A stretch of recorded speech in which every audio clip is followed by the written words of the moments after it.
ሰላም ቤተሰብ እንዴት ናችሁ? ዛሬ እንግዲህ ስለ የሶፍትዌር ችግር ማለት ምን ማለት እንደሆነ እንግዲህ እናያለን። የሶፍትዌር ችግር እንግዲህ ስልካችን በራሱ ጊዜ የሚበራ የሚጠፋ ከሆነ እንደገና ደግሞ ጠፍቶ የሚቀር ከሆነ የሲም ችግር ካለበት የኔትወርክ ችግር ካለበት ኔትወርክ አልሰራ የሚል ከሆነ እንደገና ደግሞ ከጫናቸው አፕሊኬሽኖች መካከል ግማሾቹ አልሰራ የሚሉ ከሆነ አጠቃላይ እንግዲህ ስልካችን በጣም የሚንቀራፈፍ ከሆነ ስታክ የሚያደርግን ከሆነ ይሄ እንግዲህ ሶፍትዌር ችግር አለ ማለት ነው። እንግዲህ የሶፍትዌር ችግር የሚከሰትበት ምክንያት ምንድነው?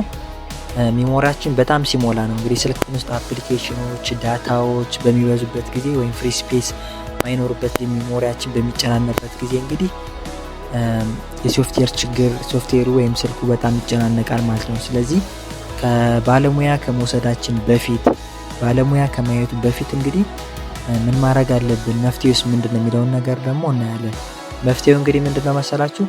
መፍትሄው ባካፕ ማድረግ ነው። ባካፕ ወደ ሚሞሪ ወደ ፍላሽ ከስልካችን ያሉ ፋይሎችን መቀነስ።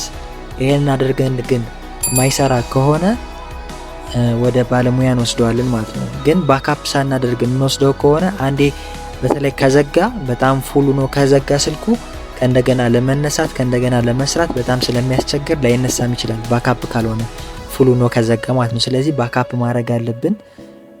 እንደገና ደግሞ ፋይሎች እንዳይጠፉ የተለያዩ መረጃዎች ዳታዎች ምናምን እንዳይጠፉ ይረዳናል። ስለዚህ ባለሙያ ወይም ጤና ቤት ከሞታችን በፊት ስልካችን ውስጥ ያሉ ፋይሎችን ባካፕ ማድረግ ይኖርብናል ማለት ነው። ከዛ ወደ ባለሙያ ማሳየት።